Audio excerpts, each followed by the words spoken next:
National Assembly Joint Committee meets Presidential Economic Team. Telecoms tariff will be increased, but not by 100%, says Communications Minister. Oil prices extend losses on rising U.S. fuel inventories. Asia markets fall as Fed inflation worries a temporary rate cut expectations. China's CPI slows. And on the program, we will be focusing on financial strategies for sustainability and economic growth in Nigeria. The program is Business Express, reaching you from Abuja, Nigeria's capital. I am Benny Adams, your guide.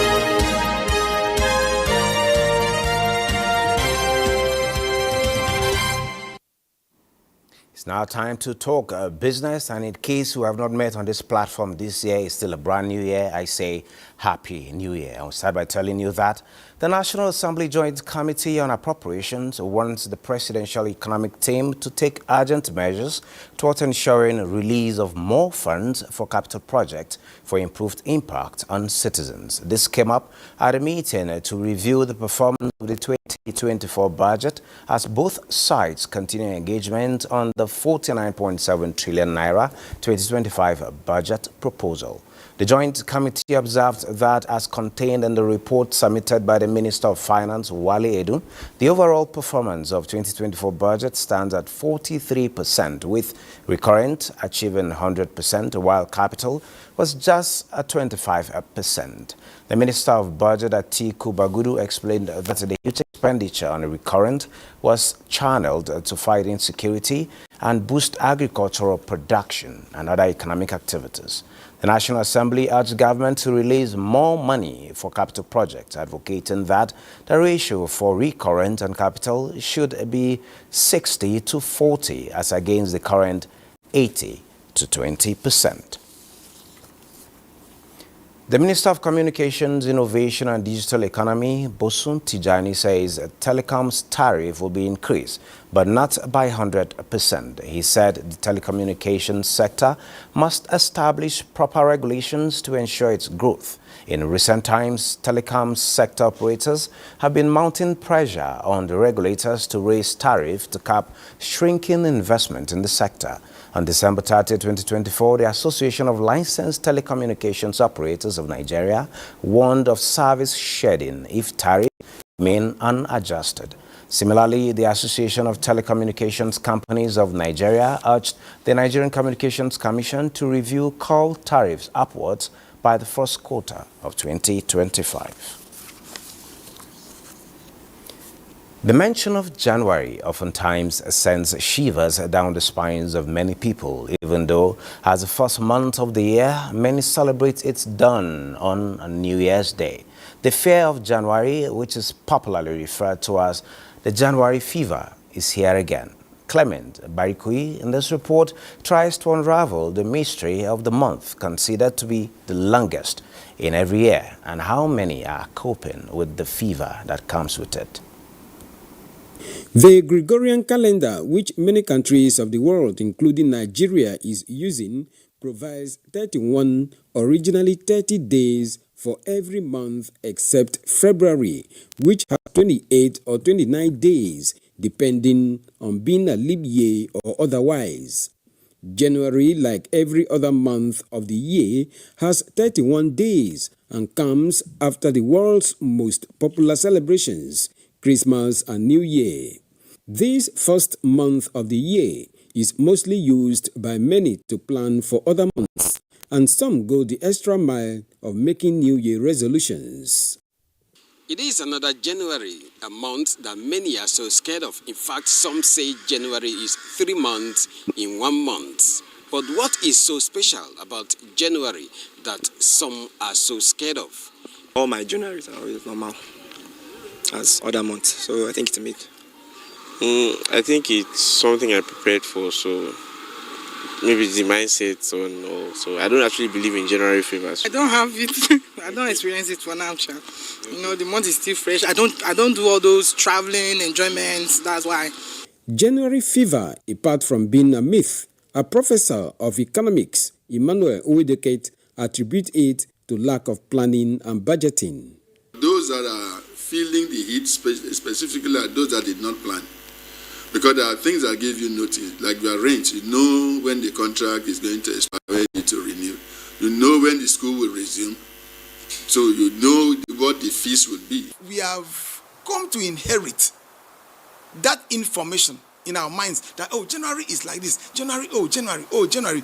That prompting about January drives into the mind of the people the impression, the perception that we hold about January. With few days into January 2025, experts believe it is not too late to wear the necessary shock absorbers that will shield one from the shock that comes with January, be it fear or fever. Well, that's an interesting one there. Different views for different folks. Well, beginning of the year is often a good time to take stock and restart your finance on a better footing. Most people use January to set their financial goals like paying off debt, investing, and some saving. Now, to speak on issues around financial planning, I have in the studio two gentle ladies of substance. I'm actually blessed to be one amongst women this morning. We have a strategy and policy expert, Adeyinka John. She is to my far left. You're welcome to Business Express. Thank you very much for having me.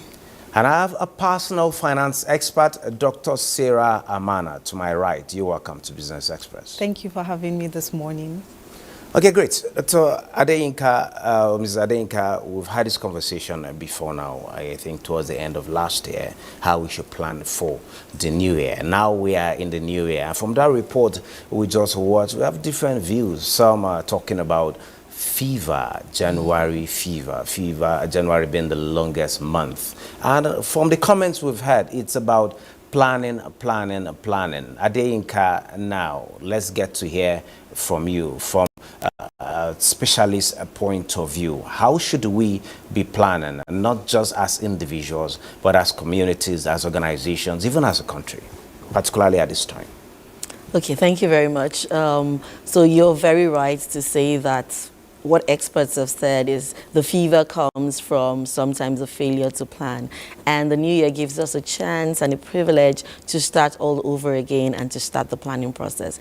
And I would say that financial planning is that process where you draw up strategies, you draw up a roadmap for how you're going to generate revenue, how you're going to allocate your resources, how you're going to manage your spending, your savings, your investments, your debt, so that you can achieve your goals. So as we start the new year, we should be planning for what the year is going to look like. By starting with setting ourselves goals, I personally believe from a strategy perspective that the planning process always should start from envisioning. So what do you see? What do you want to see at the end of the year in terms of your finances and in terms of your life goals?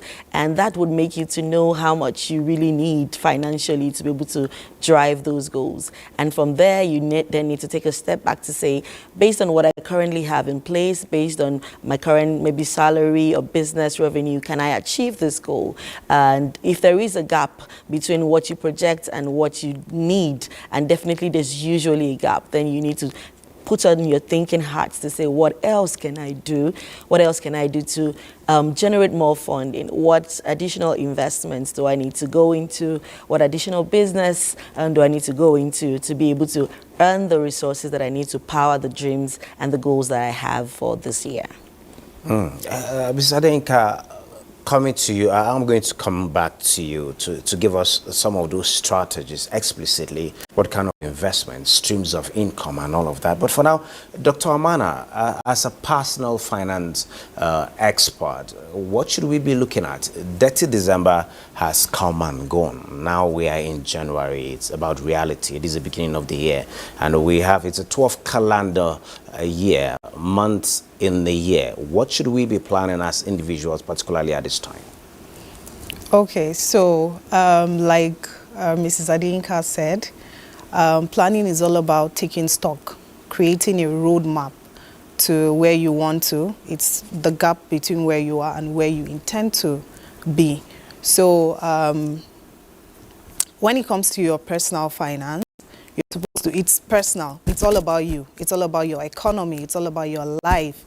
So it's left for you to sit down and strategize, like she said. So it's all about strategy. It's all about planning. It's all about creating a roadmap for your own life, knowing what you need per term, taking stock of your income, like she said, basically everything she has said, taking stock of your income, your expenditure, your debt if you have some. Like you said, Dirty December has passed. There's the beginning of the new year. You need to know, because most times people don't even know how much in debt they are in because they are afraid. They are afraid of how much debt they have carried on, so they don't even bother to check. But it's important at this point to actually sit down, calculate, know what debt you're in, the amount you're in, figure out strategies on how to come out of those debts or that debt, know how to pay your children's school fees. It's the time of the year where parents have to pay school fees for their children. So you have to know, how much is my children, how much is the school fees, how do I pay, what is the payments plan? And these are plans you're supposed to have carried out before now, because these are not unexpected expenses. They're expected expenses, because like I always say, December is not an unexpected expense, because at every time of the year, December comes and you know you want to dirty December. You should have planned for it. You should have budgeted for it. You know, when we talk about budgeting, people become so scared because it feels so daunting. But it's not actually that daunting. It's just for you to sit down and calculate what you need to get to where you need to get to.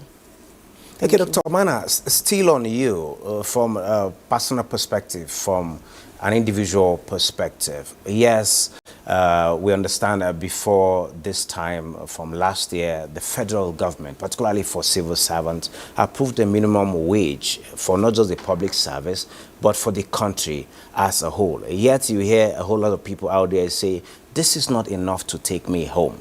When it gets to planning, based on your means, and when it gets to you having to borrow, is borrowing entirely a bad thing? Or what should we borrow for? From a personal expert's point of view, what's your advice on that?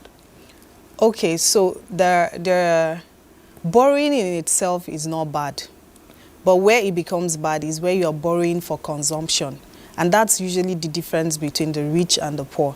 You find out that the poor would always borrow for consumption, while the rich will always borrow to invest in something that brings back. You're making more.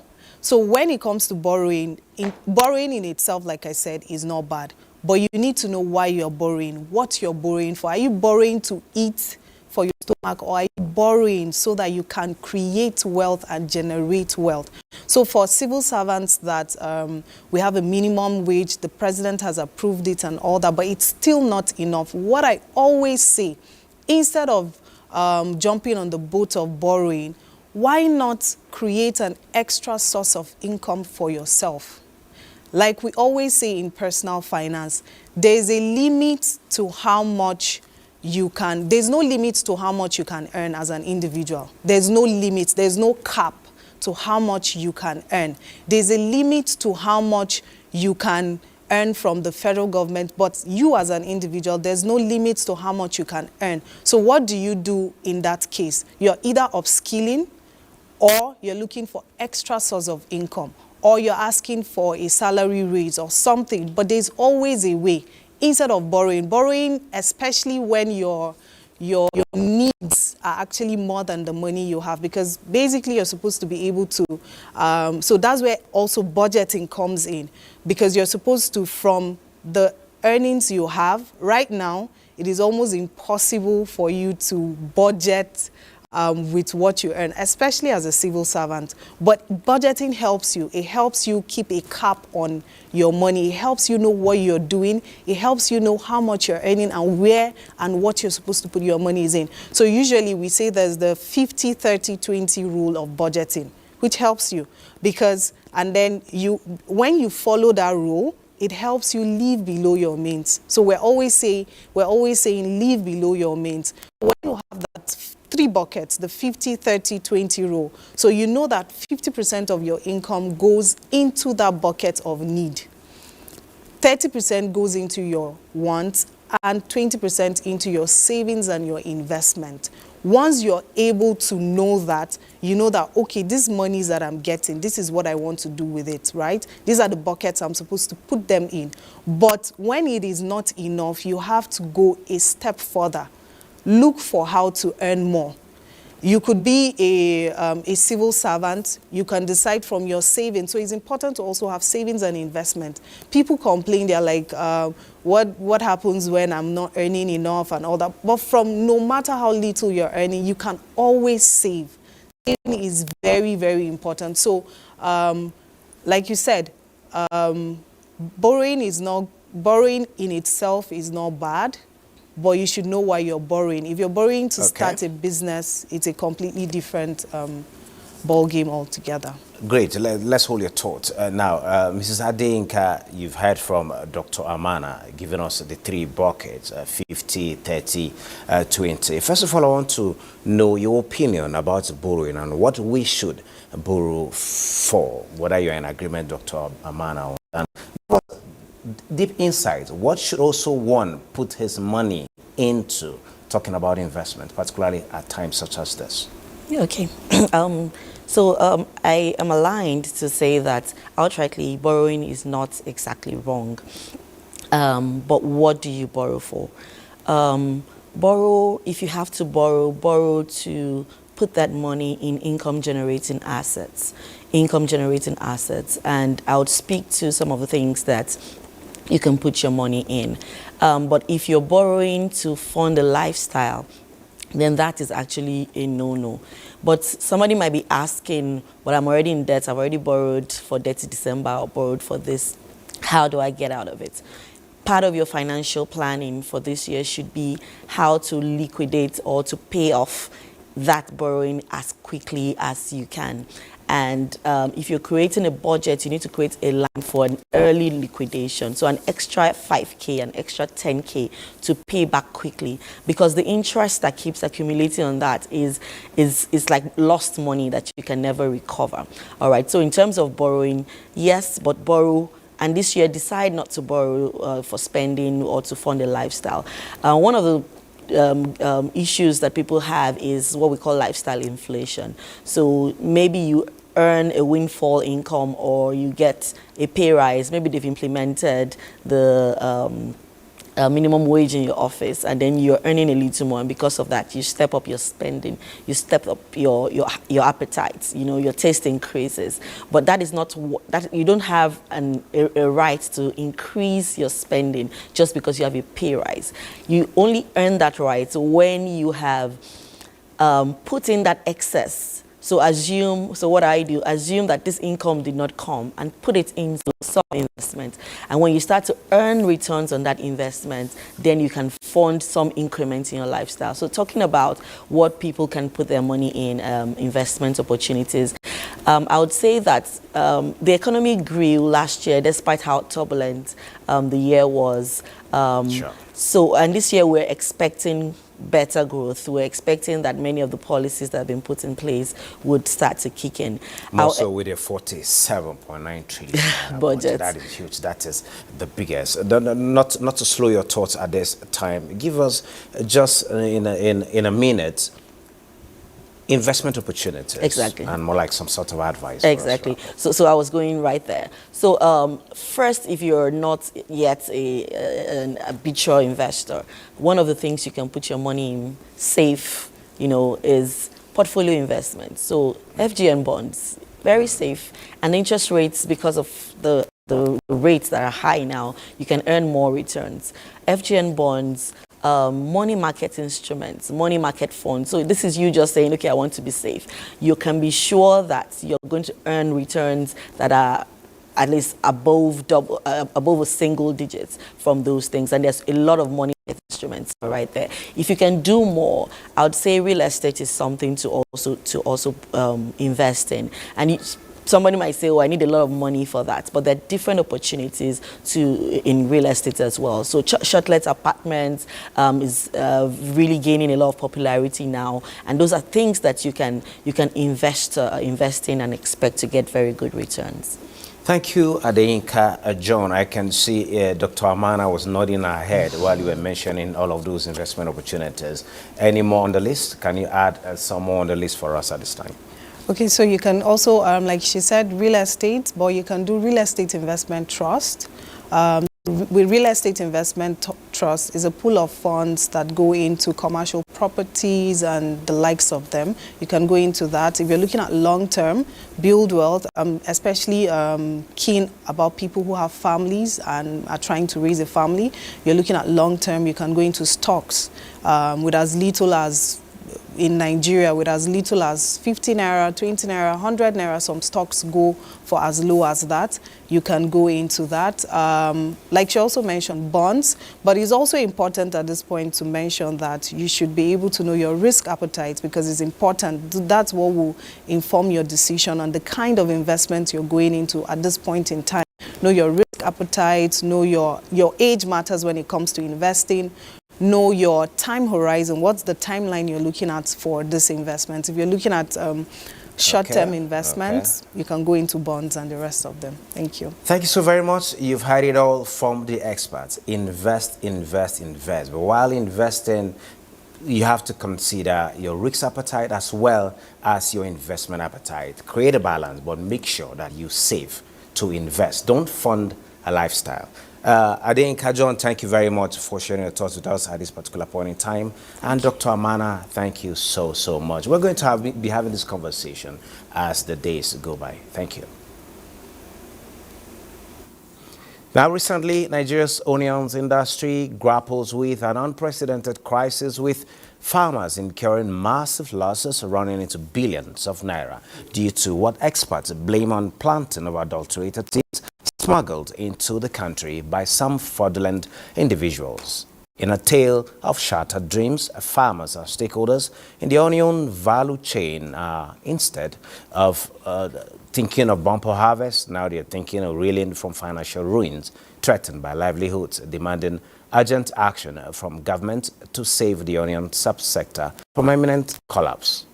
Abdul Umar Ilalu has that report. Nigeria, the second largest producer of onions in Africa, has Sokoto State as largest producer of the commodity. However, during the last dry season production, unsuspecting farmers made their fate when they purchased and planted adulterated seeds. This has left them feeling desperate and helpless as the development threatens the onion industry that has been contributing 20% of the nation's gross domestic product. NTA News visited some farmers in their farms and found the situation worrisome. The farmers face the daunting task of rebuilding their farms, restoring their livelihoods, and counting losses worth billions of naira.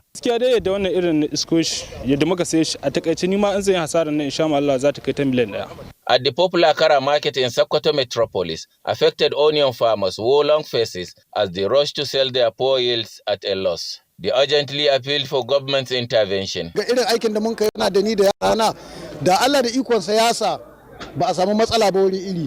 To dai abin da zai kai miliyan 10 ko sama ga haka ina sa ran in samu insha Allah cikin ina karamin manomi. Kira na ga gwamnati ta tallafa mu manoman albasa.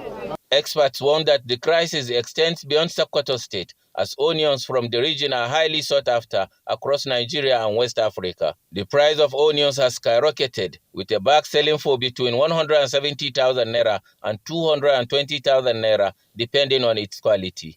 Sokoto Kebbi, this is the hub of onion in the whole country. And if you find this problem of adulteration of seeds in this area, it means it is affecting all the other states. We are calling on the government to come and service the situation in this subsector so that more revenue, there will be growth in GDP, there will be job opportunity for our teeming unemployed youths. The impending scarcity of onions is expected to have far-reaching consequences, affecting not only the local economy, but also the food supply chain across Nigeria and other West African countries. And from that Nigerian market, we move to Asia markets, where we have a fall as Fed inflation worries temper rate cut expectations, and China's CPI slows. It's over to you, Maria. Let's know how the market is faring, more so that we're expecting Donald Trump in office in a few days. Well, international markets remain weak this beautiful morning. European stocks are heading for a broadly positive open on Thursday as global markets focus on the inflation outlook. Looking at the figures, the DAX is to open at 20,329 points and FTSE opened at 0.07%, while the CAC is to open at 7,437 basis points. Asia markets tumbled in an unpredictable session as investors fretted the Federal Reserve could delay policy easing due to inflation worries, while China's entrenched consumer disinflation further dented sentiment. The figures showed that the Nikkei took the hardest hit at 0.94%. We have Shanghai Composite following at 0.58% and the Hang Seng Index also at 0.11%. The S&P 500 posted a modest gain on Wednesday as traders assessed the potential for future Federal Reserve rate cuts amid persistent inflationary pressures. Also, bond yields, which have been climbing for a while, wavered throughout Wednesday's trading session. The Dow is in red at 0.23%. We have S&P 500 also topping losses at 0.34%. Nasdaq Composite at 0.43%. Africa markets looking promising with upward trends. South Africa JSE Top 40 was higher at 0.24%. We have Namibia All-Share Index also at 0.05% higher. I am Maria Ado-Zakari. That's for Global Market today. Back to Musa. Back to Benny now. Thank you very much, Maria. And with that, we end Business Express for today. Keep a date with us tomorrow for a fresh edition. Remember to keep doing